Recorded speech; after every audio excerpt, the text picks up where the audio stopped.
Sí.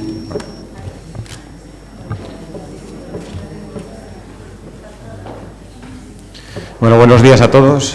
Hemos esperado un poco porque todavía hay gente que está apuntada, pero supongo que está pendiente de llegar. Bueno, mi nombre es David Obregón, soy presidente de Anabaz Cantabria y estoy acompañado por José María Gutiérrez, que es el jefe de servicio de Archivos y Bibliotecas del Gobierno de Cantabria, de la Consejería de Cultura, de Turismo y Deporte del Gobierno de Cantabria. Entonces, bueno, le cedo la palabra para que abra las jornadas. Vale, gracias, David. Bueno, bienvenidos a todos en nombre de la Consejería de Cultura, Turismo y Deporte y específicamente del Servicio de Archivos y Bibliotecas. Que muchas gracias a David y a todo el personal de Anabaz Cantabria por organizar estas jornadas y muchas gracias a los ponentes por haber venido y a la gente que ha venido desde fuera y a los de dentro también, claro. Bueno, no voy a hacer muy poquita cosa, simplemente centrar el remate para que lo remate David todo.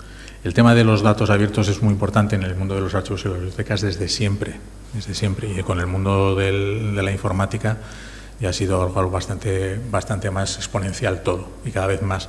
Entonces, esa máxima que tengo, que la tengo que apuntar porque si no es la libertad para la utilización, reutilización y redistribución de los datos, son los datos abiertos. Eso implica una filosofía muy importante tanto en la generación de datos como en la gestión de los mismos. Y en la difusión y reutilización, fundamentalmente eso. Y tiene mucho que ver con la transparencia también. Es algo muy importante que cada vez deberíamos dar más valor en la sociedad nuestra y por eso este tipo de jornadas son tan fundamentales, no solamente para nuestras profesiones, sino para el conjunto de la sociedad.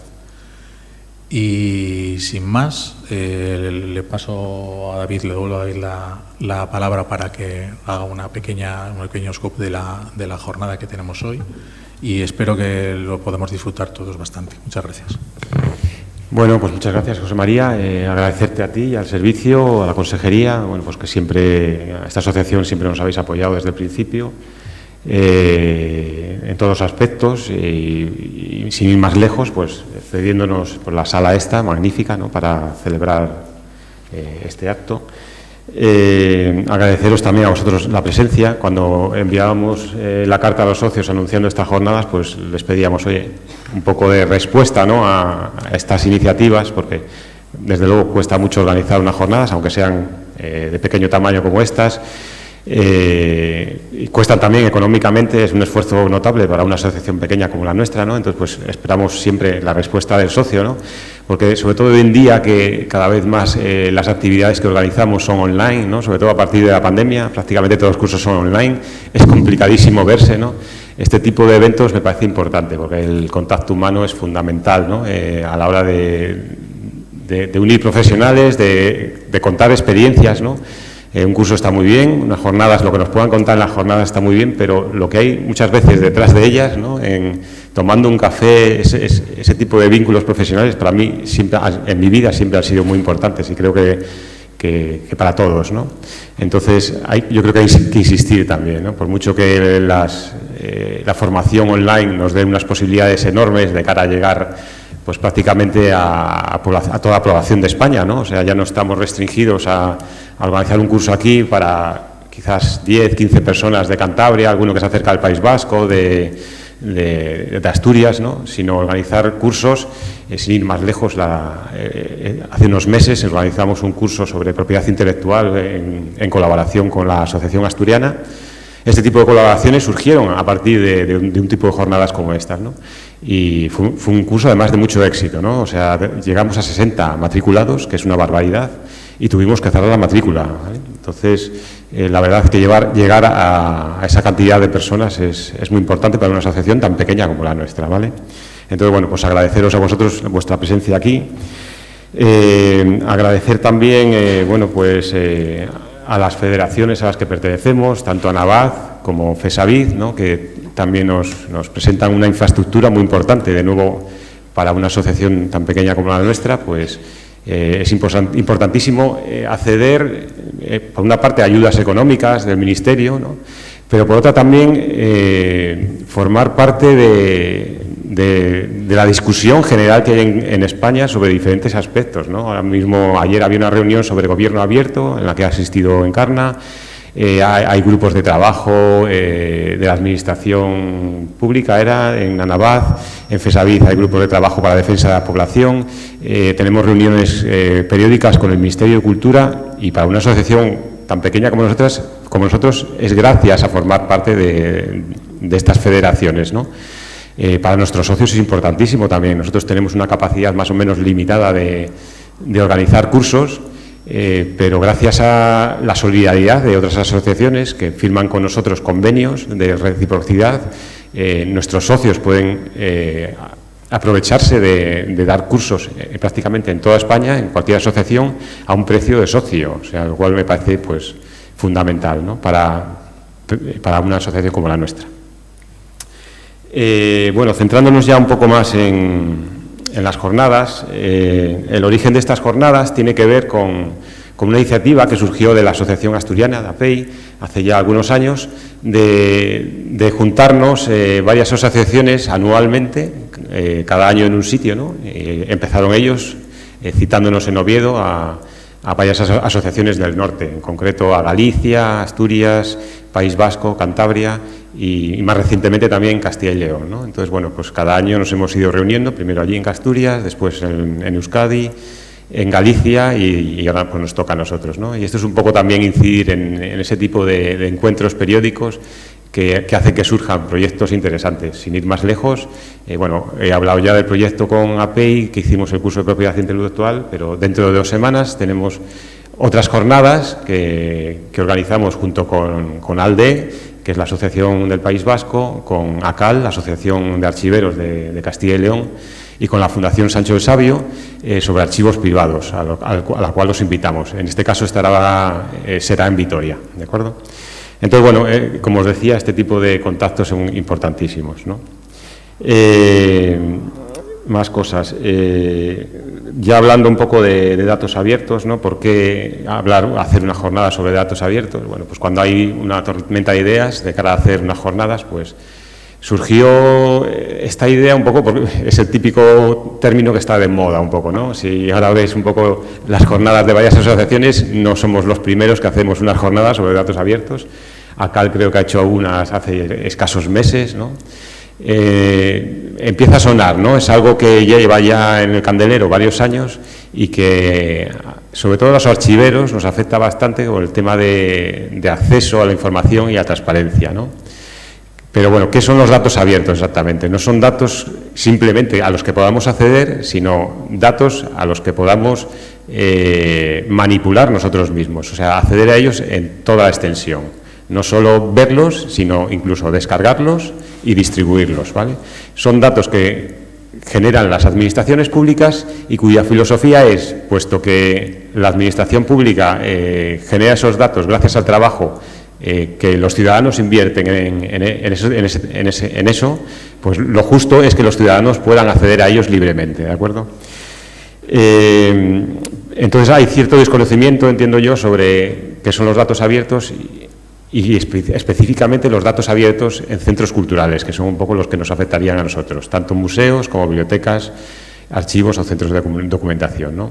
Entonces queríamos ver un poco el panorama. Todos conocemos Europeana o Hispana, el caso de España, pero que me pareció interesante pues traer precisamente a una persona de Hispana, a un representante de Hispana, para que nos hablara de ese proyecto un poco más de tripas adentro, qué significa Hispana, cuál ha sido su trayectoria, etcétera, ¿vale? Tengo que anunciar también que ha habido algunos cambios obligados. De las 4 ponencias que teníamos previstas, una no ha sido posible, en concreto Ángel Obregón Sierra, que, bueno, si veis los apellidos, se trataba de mi hermano. Ángel es ingeniero informático y es especialista lleva muchísimos años colaborando con Wikimedia España, que es la asociación que lleva Wikipedia, y él en concreto es especialista en Wikidata. Entonces, bueno, yo conozco su trabajo desde hace muchísimo tiempo, por supuesto, y la verdad que me parece muy interesante el trabajo que hacen desde Wikidata. Es una gran base, es bastante desconocida, quiero decir, se conoce bastante de Wikimedia, creo que todo el mundo conocemos Wikipedia, perdón, Hemos entrado alguna vez y nos hemos servido de ella, pero Wikidata es algo bastante más desconocido. Es básicamente una base de datos que principalmente sirve a Wikimedia, ¿vale?, a Wikipedia, y en la que se pretende conseguir una base de datos prácticamente universal, ¿vale?, con todas las instituciones, personas que sean relevantes o no relevantes. Si bien Wikipedia se centra en personas que tengan cierta relevancia, Wikidata no hace esa distinción, ¿vale? Entonces, el pensamiento que he expresado yo muchas veces es, si yo en mi trabajo tengo que describir un documento y después tengo que describir una institución, una persona, léase Napoleón, por ejemplo, me sale un documento en el que menciona a Napoleón y yo tengo que después describir, hacer una ficha de esa persona, ¿no? Bueno, si en los miles de archivos que hay en toda España están haciendo lo mismo, describir a esa persona, ¿qué sentido tiene que hagamos miles de veces el mismo trabajo, los diferentes técnicos, ¿no? Entonces, estos los archivos es algo que llevan bastante más atrasado que las bibliotecas, ¿no?, que al menos pueden capturar datos, etcétera. Entonces, bueno, Wikidata me parece una de las opciones bastante más interesantes. En concreto, de los trabajos que ha llevado Ángel a cabo en los últimos años, estaba la geolocalización de todas las bibliotecas públicas de España, que están, por supuesto, libres de acceso, son datos abiertos. Y en los últimos tiempos también había colaborado a la hora de unificar las entidades de la Biblioteca Nacional de España. Entonces, bueno, mi idea era que iba a hablar un poco de esa relación de Wikidata con los centros culturales, ¿vale? Por desgracia, Ángel está hospitalizado esta semana, así que ha sido totalmente imposible que viniera. Después también tenemos, he hablado de Julio Cordal, luego os presentaré cuando empiece su ponencia. En segundo lugar tenemos también a Jaime Gómez Obregón, que se ha hecho bastante popular en los últimos meses, sobre todo porque accedió a la página de CEDIS, que como sabéis es el Centro de Documentación y la Imagen de Santander, y no voy a decir que la hackeó, no es el término, sino a partir de un ligero problema de seguridad de la página, pues consiguió descargarse todas esas páginas y volcarlas en una página propia, ¿no? Entonces, bueno, pues hubo cierta polémica, el tema saltó a las redes sociales, al ámbito político, a la prensa, etcétera, ¿no? Entonces, bueno, me gustaba la idea de que Jaime presente su visión de cómo son los datos abiertos. Él es un activista en temas de datos abiertos, ya no solo en temas de fotografía, etcétera, sino en temas de datos abiertos de los gobiernos, ¿vale?, de transparencia, etcétera. Pero me gustaba que diera su visión sobre qué pasó con el tema con el CEDIS, cuáles son los proyectos que después ha llevado a cabo también en el País Vasco, sobre todo en Guipúzcoa, donde el proyecto que pretendía hacer en Santander le llevó a cabo allí. Y mi idea era también contar con Manuel Alonso, la directora del CEDIS, para que diera también su visión, porque entiendo que desde los centros culturales, bueno, el simplemente coger fotografías y distribuirlas sin más, tampoco se adapta muy bien a las necesidades de los ciudadanos ni de los centros culturales. Entonces, me interesaba mucho ese debate, ¿de acuerdo? El problema es que, bueno, hablé con Manuel Alonso, pero declinó la invitación, pues porque, según me dijo, el hecho de que haya saltado a las redes sociales, a la prensa, al ámbito político, pues le había afectado un poco, entonces, pues, prefería no hacerlo. Entonces, bueno, gracias de todas formas al hecho de que falte una ponencia, vamos a tener un poco más de tiempo, así que los ponentes van a ir un poco más relajados. Ya he hablado con Julio de que, bueno, la media hora original se puede alargar un poquitín, ¿de acuerdo? Después, a media mañana, tendremos un café al que os vamos a invitar, la asociación, ¿vale? Como no es posible hacer catering aquí en esta sala, hemos reservado en el restaurante Machinero, que está en esta misma calle, ¿vale? Luego, si bajamos juntos, pues no hay problema. Hemos reservado allí café con algo de comida cuando hagamos la pausa, ¿de acuerdo? Así que estáis todos invitados. Y bueno, sin más, doy por inauguradas las jornadas y Julio, si te parece, pues...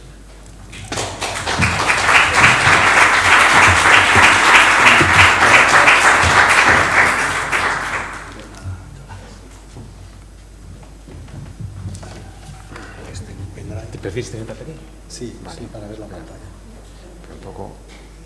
Voy a bajar. Que quería leer tu currículum desde aquí. ¿Sí?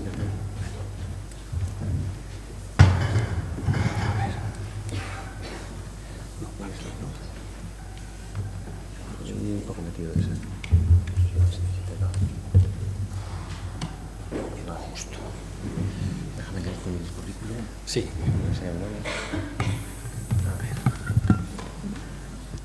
Bueno, quería presentaros a Julio Cordal, que como ya os he adelantado, él es jefe de área de proyectos de bibliotecarios en la Subdirección General de Coordinación Bibliotecaria. Está especializado en bibliotecas digitales, ha trabajado en la Biblioteca Digital Hispánica, donde lleva las bibliotecas digitales, la Biblioteca Virtual de Prensa Histórica y la Biblioteca Virtual del Patrimonio Bibliográfico, los proyectos de digitalización, ¿vale? El Recolector Nacional de Metadatos, Hispana, la Biblioteca Especializada en Fondo Bibliotecario, Travesía y el Catálogo Colectivo, punto de consulta único de las bibliotecas del LAGE, ¿vale? Entonces, bueno, la idea es un poco, yo creo que todos conocemos Europeana, conocemos Hispana. A mí me parece un proyecto súper ilusionante, me parece el futuro, ¿no? Compartir todo lo que tenemos. Yo creo que cada vez estamos más concienciados, todos los archiveros, todos los bibliotecarios, de que los fondos que custodiamos debemos difundirlo en la mayor medida posible, ¿vale? Y creo que plataformas como Hispana son absolutamente fundamentales. Así que, sin más, pues...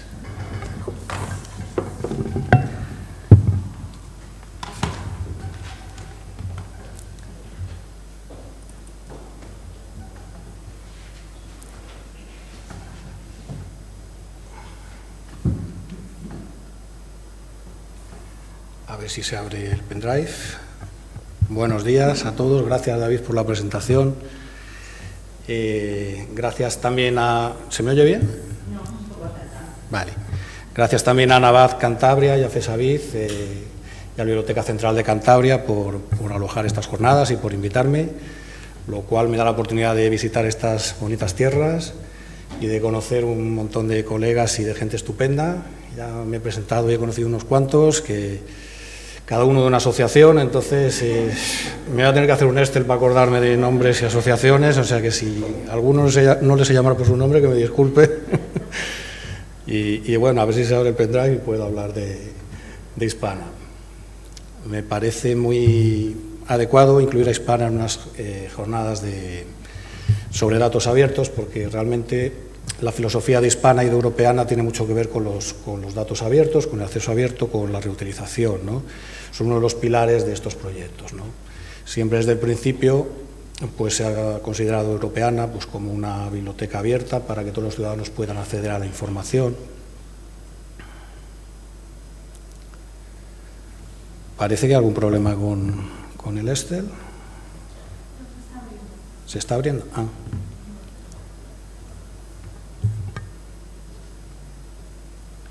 Pues sí que tarda.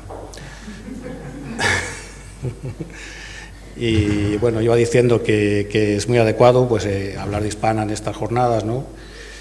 Ya lo que son las bibliotecas, siempre el ADN bibliotecario desde principios del siglo XX pues tiene muy en cuenta en su filosofía y en su ética pues lo que es el acceso abierto, el dar un servicio gratuito y abierto y universal a todos los ciudadanos.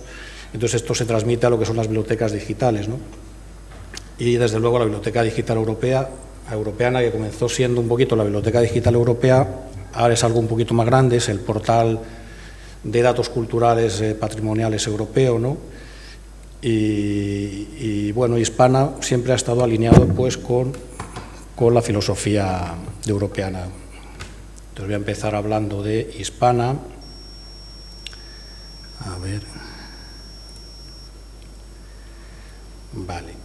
Y voy a encarar en la presentación hablando de las 4 funcionalidades o funciones o aspectos principales de Hispana. Estos son pues Hispana como directorio de proyectos de digitalización, en segundo lugar Hispana como recolector de metadatos, Hispana como agregador, a Europeana, y por último Hispana como un centro de investigación. Y terminaré comentándoos un poquito, pues hablándoos de Europeana y de todos los proyectos europeos que se están desarrollando ahora mismo en el ámbito de Europeana y de lo que son temas de patrimonio cultural, ¿no? Entonces, para hablar de Hispana, para empezar, podríamos remontarnos para hablar de sus antecedentes, pues a finales del siglo pasado, cuando empezaron a desarrollarse los primeros proyectos de digitalización, pues ya cuando se desarrollaron las tecnologías, el escáner, etcétera, pues la Biblioteca Nacional de España empezó a hacer pequeños proyectos de digitalización de distintas colecciones. También aquí en la Universidad de La Coruña, por aquí por el norte, se digitalizaron unas pequeñas colecciones. Apareció la Biblioteca Miguel de Cervantes. Los archivos estatales empezaron a digitalizar también colecciones de archivos importantes. Una de las primeras bibliotecas que surgió también fue la de la Universidad Complutense de Madrid, Dioscórides, etcétera, ¿no? Ya a principios del siglo XXI pues ya se había desarrollado esto y había muchas comunidades autónomas que tenían su propia biblioteca, había bibliotecas digitales de universidades, entidades locales, privadas, etcétera, ¿no?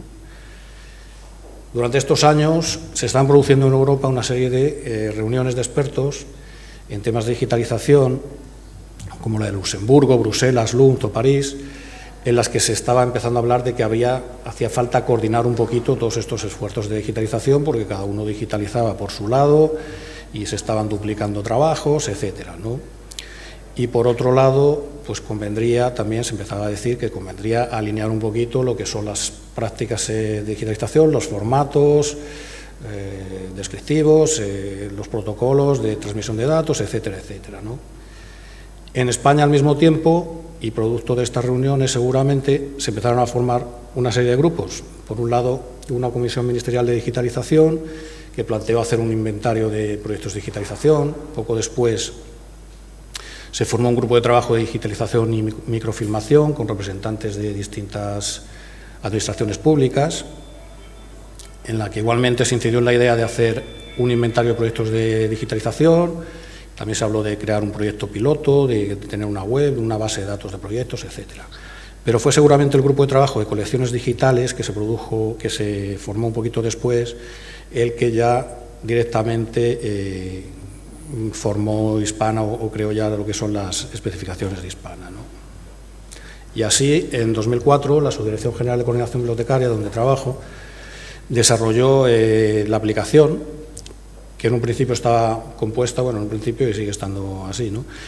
Estaba compuesta por un directorio de proyectos de digitalización y un recolector de recursos digitales. Y cuando digo recursos digitales me refiero a registros bibliográficos de obras digitalizadas, ¿no? De distintas bibliotecas digitales. Entonces aquí podéis ver en el pantallazo pues lo que fue la primera versión, muy básica, que tenía un pequeño buscador para los proyectos de digitalización y otro buscador pues para los registros, luego tenía un buscador avanzado también, etcétera. Inicialmente incluía 24.000 registros de 21 fuentes y la mayoría de las cuales eran bibliotecas digitales universitarias o repositorios universitarios.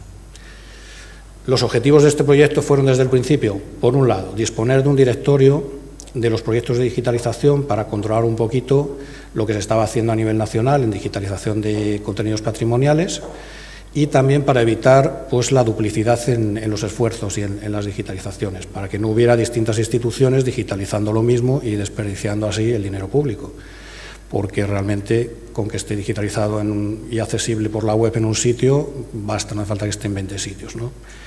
Por otro lado, también la idea era crear un catálogo colectivo que recogiera todos los registros bibliográficos de estos proyectos de digitalización, o por lo menos de los que se pudiera, ¿no? Poco después, pues Hispana se desarrolló y adquirió el diseño que ha tenido durante bastantes años, bastante bonito, ¿no? Con un contenido, un diseño gráfico muy, muy bonito. Luego hemos pasado a esto, que yo no sé si es una mejora o no, en fin, me reservo mi opinión, pero es responsive. Y entonces empezaré a describir un poquito lo que es Hispana, pues las 4 funciones. Por un lado, Hispana como directorio, pues ahora mismo tenemos unos 500 proyectos de digitalización. Si lo miráis en la web veréis 317 porque estamos en pleno proceso de revisión. Hemos cambiado la política de Hispana, ahora vamos a intentar centrarnos un poquito más en lo que es el contenido patrimonial y tenemos como 150 aparcados ahí en revisión, pero bueno, hay 240 repositorios o IPMH y, como os digo, unos 500 proyectos de digitalización accesibles ahora mismo, 317, ¿no? La aplicación tiene un pequeño buscador, no necesita más porque vas a buscar por nombre o por institución, el nombre del proyecto o la institución. Y una vez pinchas en cualquiera de los resultados, pues tienes los datos del proyecto. Y si el proyecto tiene un repositorio IPMH, pues si pinchas en el botón Ver repositorio IPMH, tienes los datos del repositorio, su URL, etcétera. Por otro lado, la función de Hispana como recolector se ve muy bien en esta diapositiva. Lo que pretende es recopilar en un catálogo colectivo todos los registros bibliográficos de las distintas bibliotecas digitales o repositorios, como se las quiere llamar, españoles, ¿no? Ahora mismo hay 11 millones de registros, casi 12, que provienen de 248 repositorios. Estos registros corresponden a registros bibliográficos de monografías y de números de publicaciones seriadas, porque existe la costumbre en el ámbito de lo IPMH de crear un registro bibliográfico por cada número de publicación seriada, con lo cual es un poquito complicado y se distorsionan los datos, ¿no? Es decir, no se está controlando adecuadamente la diferencia entre una publicación seriada y una monografía, ni en hispana ni en europeana ahora mismo. Como veremos, estamos trabajando para corregir esto. El estado actual de Hispana pues, se ha consolidado como una herramienta de recolección nacional. Llevamos muchos años recolectando. Tenemos un directorio de proyectos activo en continua revisión y actualización. Contiene una base de datos colectiva de registros de las obras digitalizadas. Es una herramienta útil para evitar la duplicidad de las digitalizaciones.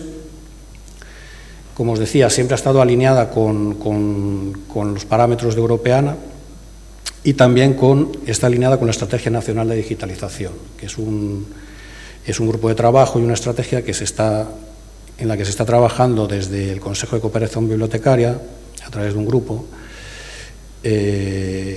y que pretende un poquito pues, organizar la digitalización y los trabajos de digitalización de patrimonio bibliográfico de toda España, ¿no? Pues para evitar duplicidades, fomentar Hispana como herramienta para evitar las duplicidades y para controlar y tener informes de lo que hay digitalizado, etcétera, ¿no? Para crear recomendaciones, etcétera. Estamos trabajando ahora mismo en una guía de propiedad intelectual, en una guía de reutilización, y se está intentando, que a lo mejor os ha llegado la encuesta, se está intentando redactar un informe del estado de la digitalización en España.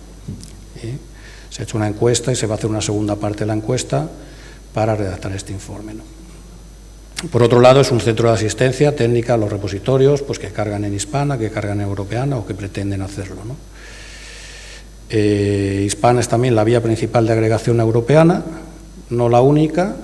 Tienes que tener en cuenta que en Hispana no está todo lo que está digitalizado en España, sino solo lo que técnicamente puede recolectarse ahora mismo, ¿no? Pero realmente pues, las grandes bibliotecas digitales sí que están en Hispana, entonces pues, bueno, calculamos que un tanto por ciento grande de lo que hay digitalizado sí está en Hispana, ¿no? Y en Europeana el caso es todavía más complicado porque Europeana tiene un formato de metadatos propio, bastante complejo, escrito en RDF, de un formato de la web semántica, con lo cual hay muchas instituciones pequeñas pues, que les cuesta mucho adaptarse y generar registros en este formato, ¿no? Con lo cual muchos de los contenidos que están en Hispana no pueden ir a Europeana. Nosotros tratamos algunos, los transformamos, pero hay otros que no pueden ir. Y luego, por otro lado, hay otras vías de agregación a Europeana. Europeana no es el único agregador, bueno, eso lo veremos después. Y como os decía, siempre hemos estado alineados con Europeana y con el espacio común de datos europeo, bueno, eso es nuevo. Y hemos participado normalmente siempre estamos metidos en algún foro o proyecto europeo, ¿no? Sobre todo los que tiene Europeana.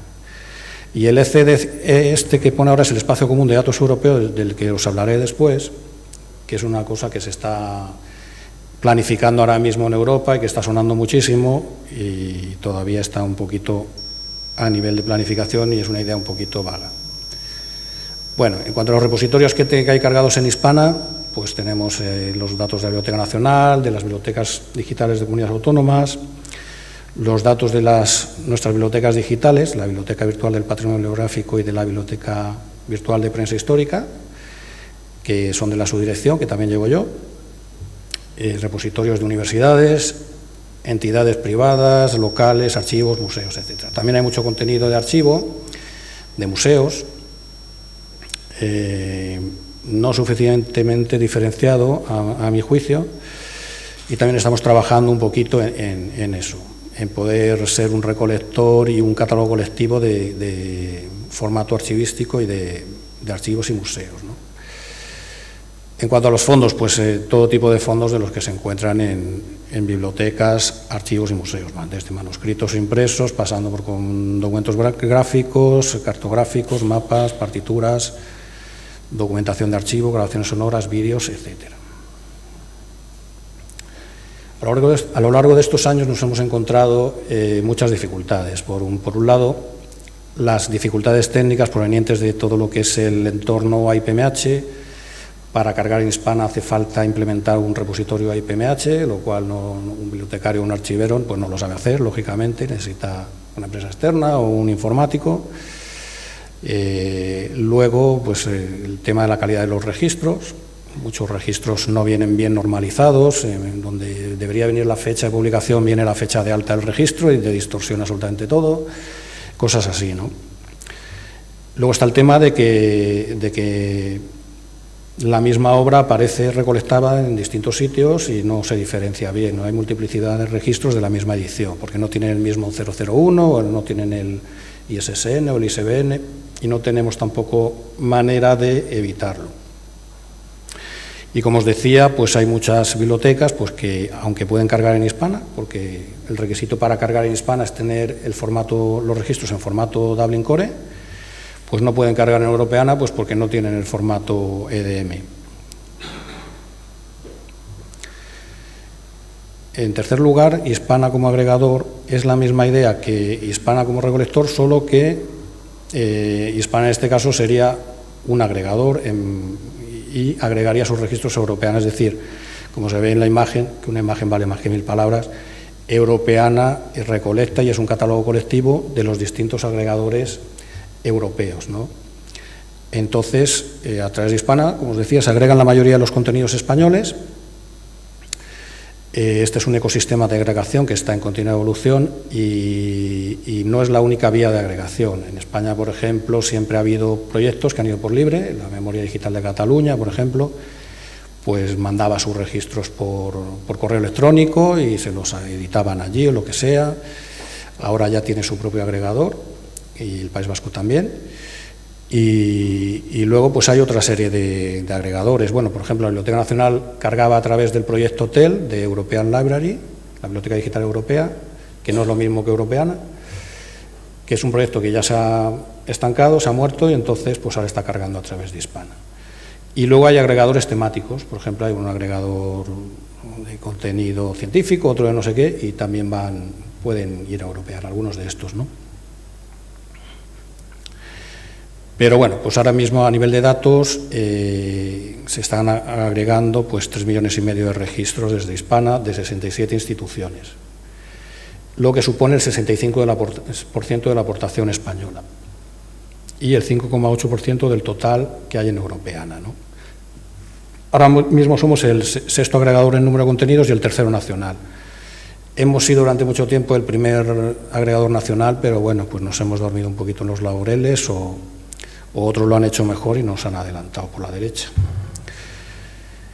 En cuanto a los contenidos que hay en Hispana, bueno, en Europeana, provenientes de Hispana, Europeana distingue 5 tipos de documentales.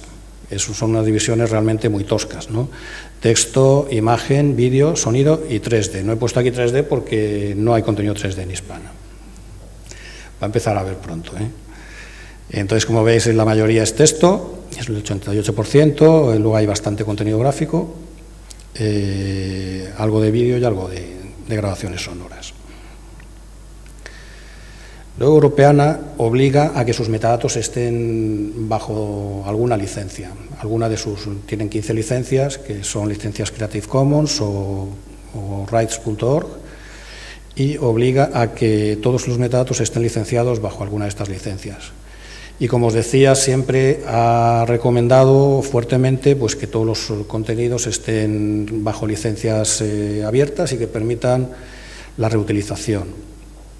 Y cuando digo reutilización me refiero a que incluso con fines de comerciales se puedan coger los contenidos, no solo descargarlos, sino también transformarlos en otra cosa para hacer nuevos productos, ¿no? Entonces, esta reutilización, sobre todo se piensa mucho en la colaboración público-privada, por ejemplo, desde el ámbito europeo, y se hace mucho énfasis en que las licencias permitan reutilización. ¿Qué licencias permiten reutilización? Por supuesto, in copyright, que no es una licencia, sencillamente que el contenido, public domain mark, que significa que sencillamente que el contenido está en dominio público, pero licencias que recomienda Europea serían la CC BY no commercial incluso, o Sharia Alike, pero ya cuando le metes no derivatives o incluso no comercial ya no le gusta nada, porque ya no permite una reutilización total, ¿no? Entonces ellos recomiendan CC0 o CC BY o CC BY SA, como mucho.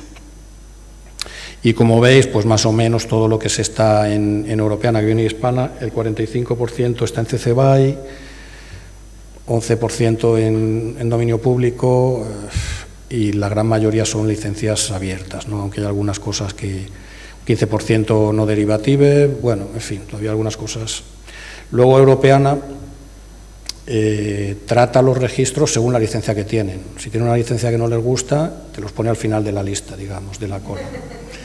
Y hay cosas que no les gustan y directamente es que no las vas a encontrar, porque claro, las búsquedas en Europeana pueden arrojar muchísimos resultados. Entonces, si te lo ponen en el último de 500 páginas, pues imagínate, no tiene visibilidad ninguna.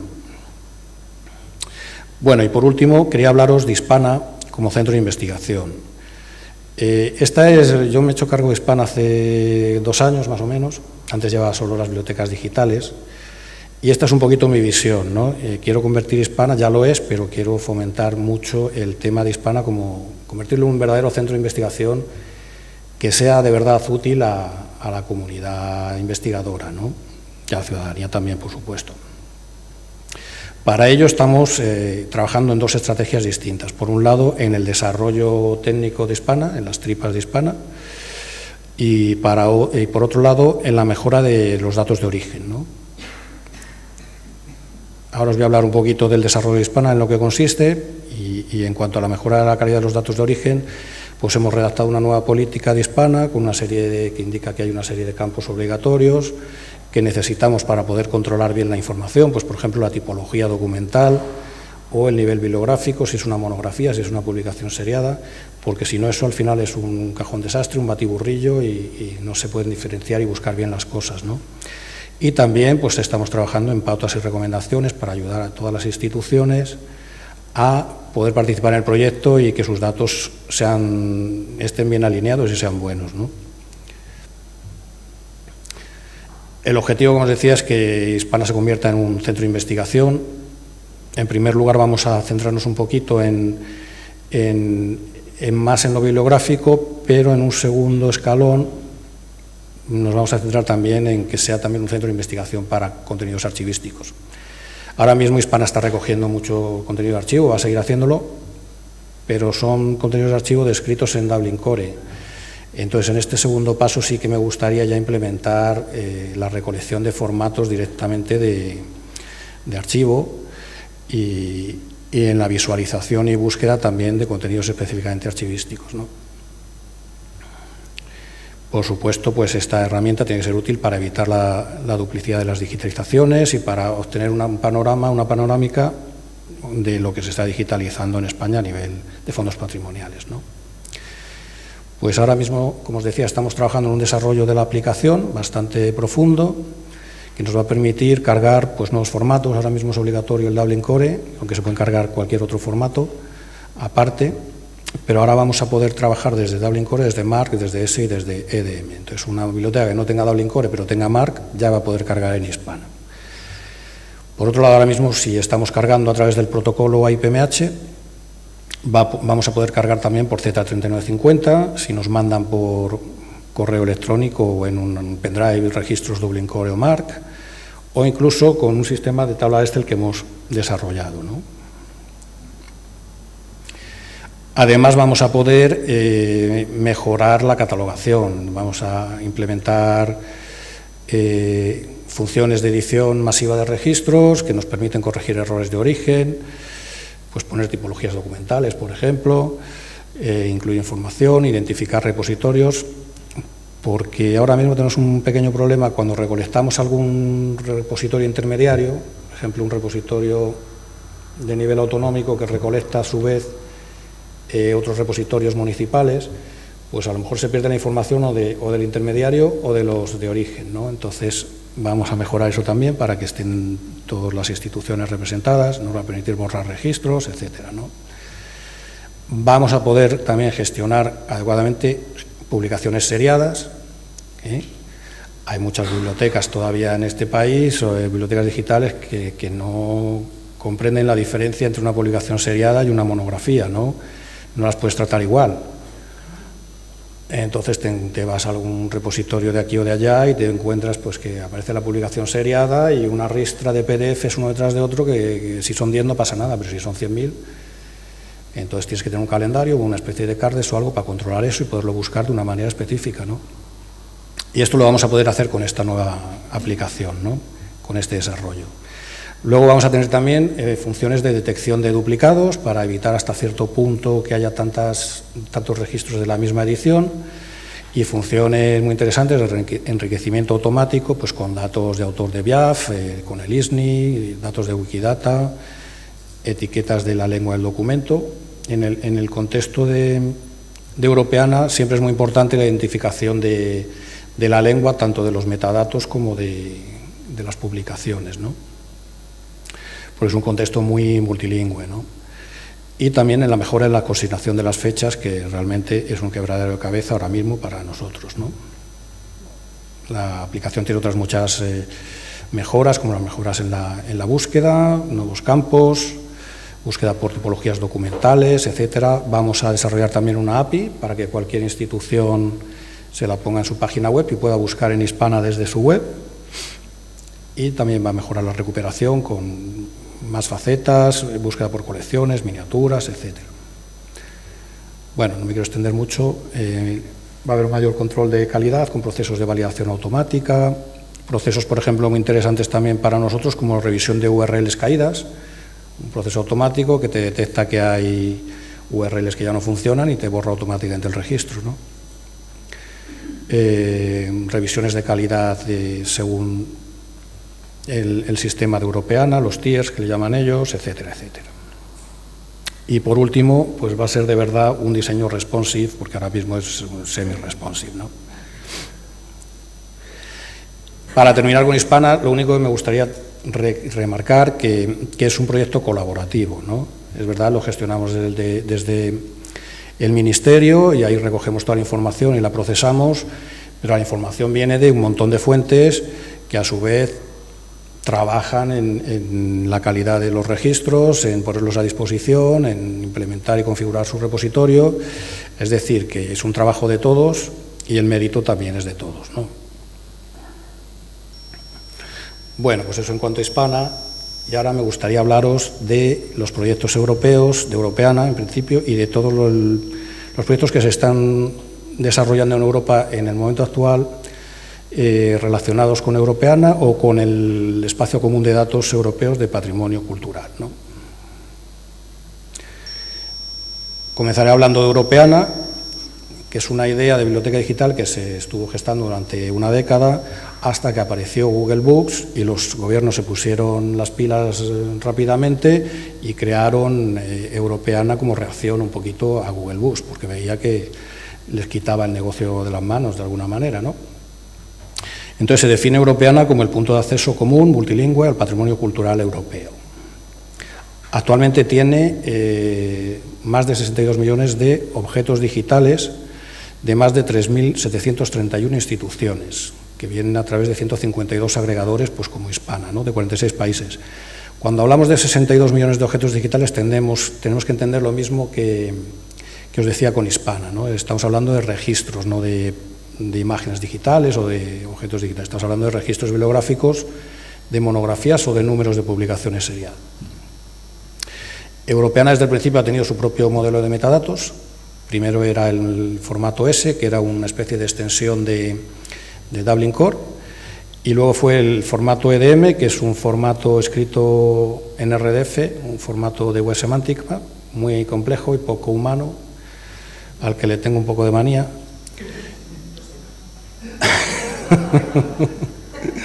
Sí, bueno, eso da para otra intervención porque yo soy un poquito crítico con esas cosas. Bueno, el formato EDM está dando muchos problemas, claro, porque es muy complicado y la gente tiene que adaptarse, y para sacarlo adelante y implementar los registros en ese formato, pues no es sencillo, ¿no? Luego comentar que Europeana pues realiza un montón de actividades, de proyectos, ha desarrollado a su alrededor una red, la Europeana Network, que es un modelo operativo en el que participan distintas empresas, instituciones, profesionales, expertos, etcétera, etcétera, ¿no? Tiene una página, por ejemplo, Europeana Pro, pues con contenidos profesionales, documentos, documentación que va generando, etcétera, etcétera, ¿no? De Europeana lo que es más destacaría yo pues son las colecciones que tiene, ¿no? Tiene muchísimo contenido, entonces, y hay muchos repositorios que van creando distintas colecciones o las crean ellos mismos, entonces tiene una colección enorme tiene un grupo enorme de colecciones de todo tipo, y algunas son súper interesantes, ¿no? Ellos se centran mucho, en realidad, todo hay que decirlo, en los formatos gráficos, en todo lo que es vistoso, bonito y tal. Entonces es muy bonito, puede ser muy bonito darse una vuelta por allí y echar un ojo y visitar alguna de estas colecciones, abrirla, etcétera, etcétera. Tienen cosas preciosas. Aquí tenemos alguna imagen, creo que es un poquito antigua, del portal, pero para que veáis un poquito que ellos siempre están centrados desde hace años en los contenidos gráficos sobre todo. Con lo cual, todo hay que decirlo, pues dejan un poquito al margen el fondo antiguo, manuscritos en latín, no te digo nada, todas esas cosas, pues bueno. Por otro lado, como os decía, pues tiene varias APIs, participa y genera un montón de proyectos constantemente. Esto es un pantallazo, pues, pero no son los únicos proyectos, de unos cuantos de los que tiene un montón de proyectos y ha trabajado en un montón de proyectos y un montón de actividades. Y ahora os voy a hablar un poquito de la estrategia europea de datos, ¿no? Que es una estrategia que se está empezando a implementar ahora mismo en Europa y de la que se está hablando muchísimo, y que no solo tiene que ver con los contenidos patrimoniales y no solo tiene que ver con los contenidos bibliotecarios, es algo mucho más gordo. Entonces, por ejemplo, se ha publicado el European Data Governance Act, o la Directiva on Open Data and Reuse of Public Sector Information, la Directiva de Datos Abiertos y de Reutilización de la Información del Sector Público, en las que hay especificaciones que dicen que hay que crear un espacio común de datos de aquí a dentro de muy poco, pero las especificaciones tampoco van mucho más allá, o sea, las directrices, ¿no? O sea, hay que crear un espacio común de datos, vale. Y ahí lo han soltado y ahí se han quedado tan anchos. Y entonces, pues bueno, ahora estamos en esa fase en la que hay muchísimas reuniones europeas y qué vamos a hacer y cómo creamos esto y en qué va a consistir el espacio común de datos, y hay distintas estrategias, etcétera, etcétera. Entonces, si vais a la web y miráis un poquito, veréis que ahora mismo ya hay un centro de soporte, ¿no?, de espacios de datos, y se está planteando trabajar en 14 espacios de datos comunes europeos. Todo esto estamos hablando de datos abiertos, por supuesto, y reutilizables, ¿no? Y estos 14 espacios de datos, de estos 14, uno es el espacio de datos de contenidos patrimoniales, que es el que a mí me ocupa en particular, ¿no? Pero hay otros espacios de datos, por ejemplo, de lingüística, de datos lingüísticos aplicados al turismo, de datos médicos, de transporte, de investigación, de agricultura, etcétera, etcétera. Entonces, no sabemos en qué va a quedar esto, pero se supone que se van a crear 4 espacios de datos donde la información esté en abierto y que sea reutilizable, no sé de qué manera, y que todo eso se va a fundir en un solo sitio web de alguna manera, ¿no? Y entonces esto está ahora mismo pues sonando muchísimo en Europa, ¿no? Esta es una página web del espacio común de datos para patrimonio cultural europeo, ¿no? Que como ve, bueno, no se ve aquí, pero todavía no es más que un proyecto, digamos, y una serie de ideas, y se está trabajando más que a nivel un poquito filosófico, ¿no? Todavía para ver cómo lo hacemos, pero todavía no hay nada muy concreto, ¿no? El espacio de datos europeos, ¿no? Se ha publicado una recomendación relativa a un espacio común europeo de datos para el patrimonio cultural, y esta recomendación se habla, por ejemplo, aparte de que hay que crear este espacio común de datos, se habla de mucho de asociarnos con el sector privado, que es la misma idea que plantea Europeana bastante, y sobre todo el 3D. Veis que lo he puesto en letra más grande porque es que están locos con el 3D, están haciendo muchísimo hincapié en el 3D, entonces pues no sé qué va a pasar, porque, bueno, ahora lo veréis. En la página del espacio común de datos para el patrimonio cultural se dice que hay 57 millones de ítems, 4.500 miembros, etcétera, etcétera. Estos datos creo que provienen en el fondo de las visitas europeanas y por ahí, ¿no? Bueno, la recomendación nos dice que de aquí a 2030 los Estados miembros deben de tener digitalizado en 3D todo el patrimonio cultural en riesgo. Esto está pensado pues para las zonas de guerra y cosas así, o problemas de conservación. Y además los monumentos, edificios y lugares del patrimonio cultural más visitados. El 50% en 2030, ¿vale? Debemos llevar el 0,1. O sea que en 2030 es imposible, es un objetivo imposible de cumplir, no lo vamos a cumplir. Y dice que de aquí a 2025, para el año que viene, deben digitalizar el 40% de los objetivos globales planteados en el punto anterior, que ahí no sé qué ha pasado con la presentación. Bueno, es decir, se han planteado unos objetivos que a veces los que redactan las leyes pues no sabemos en qué mundo viven. Pues si no saben lo que cuesta un café, pues entonces dice, bueno, pues dentro de 3 años ya tienes que hacer esto, que pues es absolutamente imposible, ¿no? Entonces son objetivos inviables, imposibles, pero bueno, haremos lo que buenamente podamos, ¿no? Entonces el pantallazo que veis debajo, la imagen, pertenece a un proyecto europeo que se ha hecho, que es TwinIT, 3D for Europe's Culture, en el que cada país ha digitalizado un objeto en 3D que se supone que es representativo del país, etcétera, etcétera. Entonces hay quien ha digitalizado una catedral, quien ha digitalizado unas ruinas arqueológicas, quien ha digitalizado una estatua, y nosotros hemos digitalizado el bote de Zamora, que es este botecito, que es precioso, pero bueno. Luego, otro proyecto que está pegando ahora mismo es Eurocat 3D, que proviene del mundo de los museos y que es un poquito la misma idea que del espacio común de datos europeos, ¿no? Es un espacio virtual que permite a las instituciones utilizar recursos, también es algo muy vago y también muy centrado en el 3D. Y se supone que esto está pensado para digitalización en 3D de monumentos, de datos de museos, en un principio, ¿no? Ahora se ha ampliado un poquito más. Y para visitas virtuales y cosas así, ¿no? Por otro lado está este proyecto que es muy interesante. Hay Artificial Intelligence for Culture, que es un proyecto de centro de recursos de tecnologías de inteligencia artificial en el sector del patrimonio cultural. Ahora mismo todavía no podéis ver los resultados en la web, pero están trabajando en los 4 puntos que he apuntado ahí abajo. En reconocimiento de texto multilingüe en documentos escaneados, es decir, que ya no te hacen el OCR y ya está, sino que te hacen el OCR y lo traducen a todas las lenguas europeas. En generación y validación de subtítulos multilingüe para las grabaciones sonoras. En enriquecimiento, esto es muy interesante, para las fototecas. Enriquecimiento con información extraída de imágenes y enlazado semántico. Es decir, que tú tienes colecciones de imágenes antiguas que muchas veces están muy mal descritas o prácticamente sin describir, y la inteligencia artificial te sabe decir, pues este es un señor fumando en pipa y detrás ahí está la Catedral de Granada. Y te saca unos descriptores, o sea que la inteligencia artificial va a poder hacer cosas, ya está haciendo cosas muy interesantes en este sentido, ¿no? Y luego, pues la traducción automática para metadatos del patrimonio cultural, ¿no? Esto es lo que se está trabajando en este proyecto, pero en inteligencia artificial se está trabajando también, por ejemplo, están planificando la Biblioteca Nacional trabajar en catalogación y clasificación automática.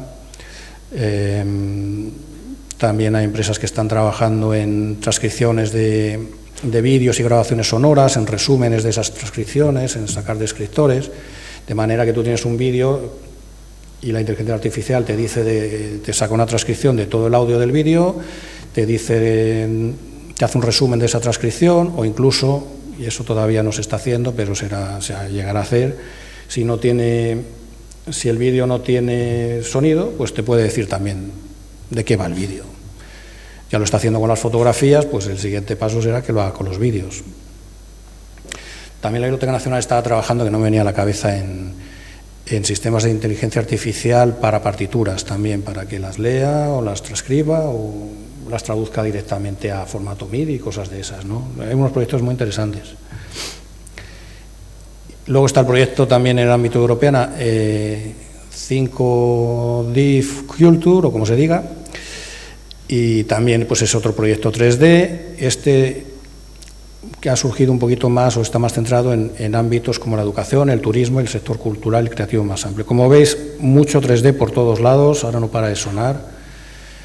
Y por último, creo que es el último, está este proyecto de VIAS, que es muy políticamente correcto, entonces se dedica a detectar expresiones malsonantes en los metadatos, me imagino, ¿no? Entonces, si encuentra, yo qué sé, pues como estaba en las listas de encabezamientos de materia que ponía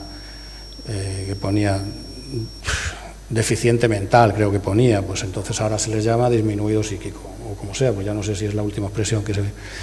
Pues es un poquito un proyecto encaminado ahí a curar el lenguaje dañino o políticamente poco correcto en los metadatos, ¿no? Y eso en cuanto a Europa. Lo último, para terminar, sí me gustaría comentaros un poquillo el tema de las subvenciones que damos en la Subdirección General de Coordinación Bibliotecaria. Tenemos una línea de subvenciones, por si alguno no las conoce, anuales para proyectos de digitalización, en los que pretendemos fomentar la digitalización, alinear estándares, alinear todas las digitalizaciones y los proyectos con Hispana Europeana, fomentar la preservación digital, etcétera. Entonces, todas las instituciones locales, privadas, autonómicas, salvo las estatales, pues pueden recibir estas subvenciones, por si os interesa. Y eso es todo. Muchas gracias por vuestra atención.